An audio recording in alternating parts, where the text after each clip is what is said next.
Congressman representing Mississippi's 1st District, our good friend Trent Kelly. Thanks for coming on today, Congressman. It's great to be on with you, Gerard. All right, so you guys got a lot of stuff going on up there in Washington. Let's first start, if you will, Congressman, talking about what unfolded yesterday at the Supreme Court. Really extremely high-profile case. All eyes in the nation, perhaps even across the world, are focused on this case brought to the Supreme Court by the state of Mississippi regarding abortion. How did you think it went? Being there, first of all, a huge amount of support from the pro-life community, and I thought that was really important. Lots of members. I watched some of the oral arguments, couldn't see them all because I was busy, but it seemed like they went really well. Of course, I've learned from past experience in the law business, oral arguments don't always define how the decision really looks. So I felt really good about where we were. I thought Mississippi's team, Lynn Fitch's team, presented a great case in a great way. I think we've got as good a chance to do something with Roe v. Wade now as we'll ever have or have had in the past. So I feel good about it, but cautiously optimistic. Yeah, and I came away with the same view. But one thing that did surprise pleasantly was even a lot of the staunchly entrenched left-wing media is signaling, as you probably are aware, that it went better for the state of Mississippi and the pro-life argument and the right of states to regulate abortion, that it went better for them than it did the Jackson Women's Health Organization, the defendant, and as the federal government, who says they have an interest because of the 14th Amendment. Your thoughts about that? I mean, MSNBC, ABC, NBC, CNN, all these, even The Economist, which is one of my kind of moderate readings, they're even saying it went well. Yeah, and I think when you show a picture of a 15-week-old baby and you show that it has fully formed hands and face and their brain and they're feeling pain, it's hard for somebody to say that that's not a life. I mean, and to do that, I just think you're starting on shaky ground when you're trying to say that is not a life. That is something other. That's a fetus. No, that is a baby. That is a life. That is a formed human being. And I don't see how it cannot be effectively argued and frankly consensus reached that the standard of viability with the advances in medical science over the last 40 years has changed. I mean, that line has changed dramatically, and that's essentially at the heart of the case. Well, I mean, to me, the Democrats are a party of deception. I mean, if you think about it, even in COVID, follow the science, follow the technology. And then when they don't like the answer, they don't follow the science. And it's the same thing. They don't want to follow the science unless it's beneficial for them. And they've got it. We've got to hold them accountable. If they want to follow the science, then let's follow the science. And the science says that is a human being, that is a baby, that it deserves to be born. Yeah. And this is just another one of those areas, Congressman, in my view, where there's a stark contrast in states. Because if this thing, I think, prevails in favor of the states, such that states have total authority to regulate and determine abortion in their state, we are likely to end up with a number of states that totally prohibit abortion. And then another number of states that will still allow it. It's just, you can make that same contrast with respect to economic policy, voting rights, crime. It's just across the board how it just seems like the gap is widening between philosophies on both sides of the aisle here. Well, and I think you see a huge difference in the parties, whether you're talking about voting, whether you're talking about crime, whether you're talking about right to life. The Democrats want to have one federal rule that implies their policies to everyone, no matter how unpopular they are. And Republicans want states and the people to be able to decide. And I'm in the House of Representatives. I think our job is to represent the people in our district, not to represent the people of New York City or California or wherever they come from. Yeah, absolutely.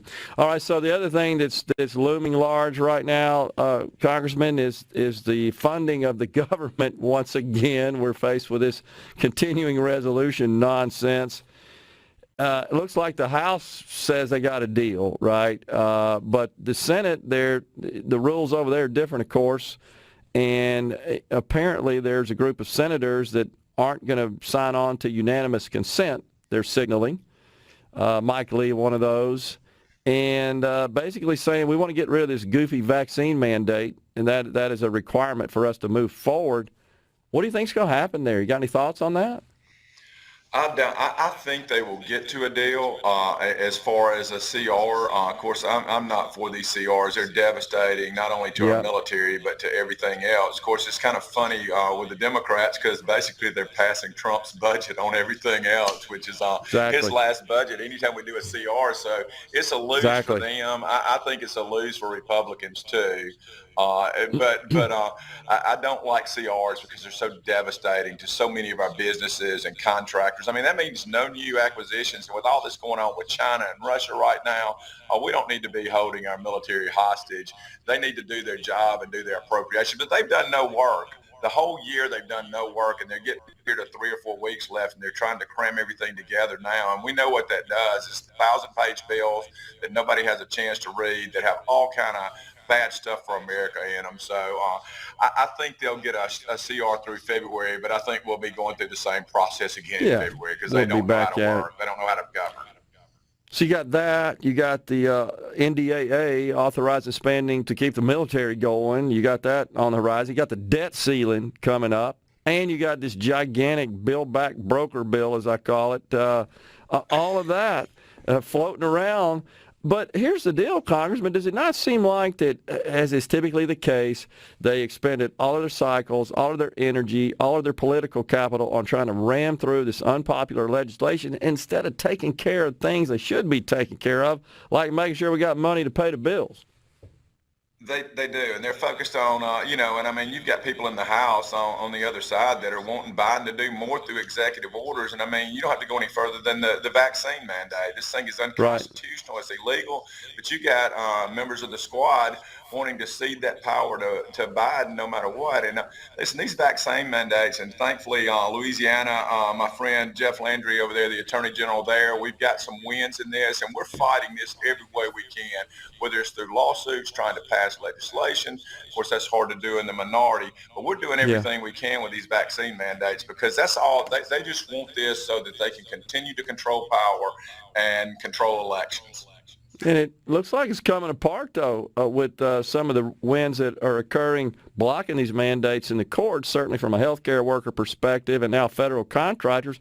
We're sort of down to the one that is a no-brainer to block, which is requiring private sector employers to vaccinate all their employees. That ought to go easy, in my view. That's complete overreach. And we already don't have enough people in the workforce, and they're trying to cut down the number. I mean, we don't have enough people to fill jobs now, and they're trying to cut that number even more.